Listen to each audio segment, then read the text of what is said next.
Hey guys, what's going on? It's Rekt Capital and welcome back to the channel. Today we're going to be talking about the Wyckoff accumulation range. Is it still intact for Bitcoin? Subscribe to the channel for more videos like this in the future, and let's dive right in. Over the past few days, we've seen Bitcoin respect the Wyckoff schematic quite closely. First we had the spring, then we had the test, and then we had the upside towards the last point of support.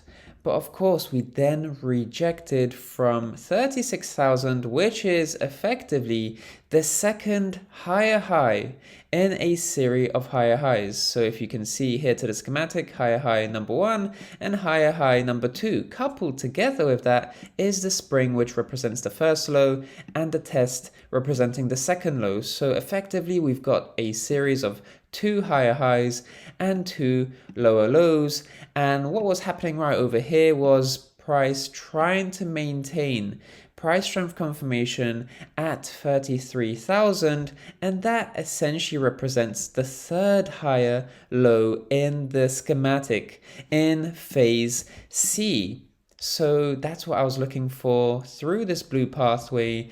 And just to really drive that point home, it was about 33,000 holding as a support, but nonetheless, this higher low right over here is also confluent with this support level, and we got a rebound from there. So we got that third higher low, and all was looking good for the Wyckoff schematic. 3 higher lows in a row. That third higher low should have brought Bitcoin into a transition to phase D, because according to the Wyckoff schematic here, phase C, the higher low, the third higher low, is a transitional period between phase C entering into phase D, and that was supposed to be that.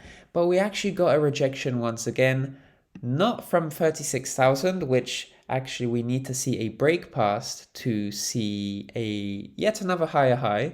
So this would be the higher high, which is the first one in phase D. Breaking past 36,000 would enable for that higher high to happen. Instead, we got a lower high, and we actually retraced towards the 33 region, which is actually more closely confluent with the higher low support than it was before. If we cycle back right over here, it wasn't quite confluent at that time.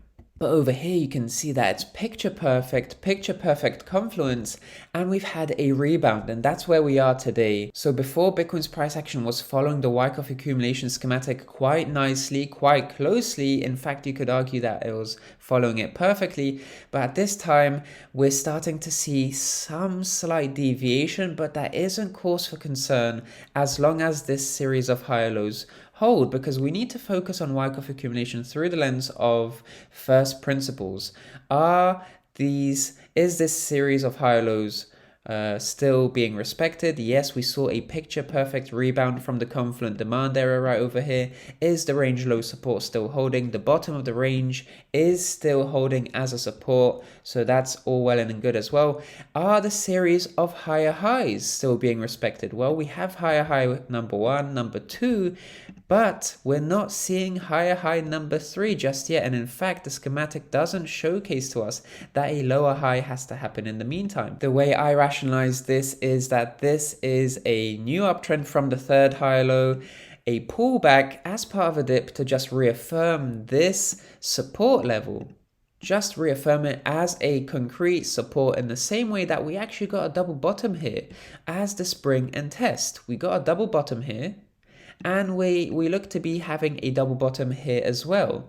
So that's how I'm looking at things. I think this is a dip before continuation towards 36k, which needs to be broken for us to see that full-on transition from phase C into phase D, where we set in a new higher high. So that would effectively be the third higher high in this series, and then a rejection from around 38,000 to the mid 30s, which would effectively be the last point of support. So in terms of the schematic right over here, we'd reach the third higher high in the series of higher highs, and then reject towards the mid 30,000s for that last point of support before we actually rally towards the top of the range and conclude phase D. And phase D concludes with a breakout from this overall Wyckoff accumulation range. So in a nutshell, the Wyckoff accumulation range is still very much intact. The higher lows are integral to this range still being intact, because breaking down from 33,000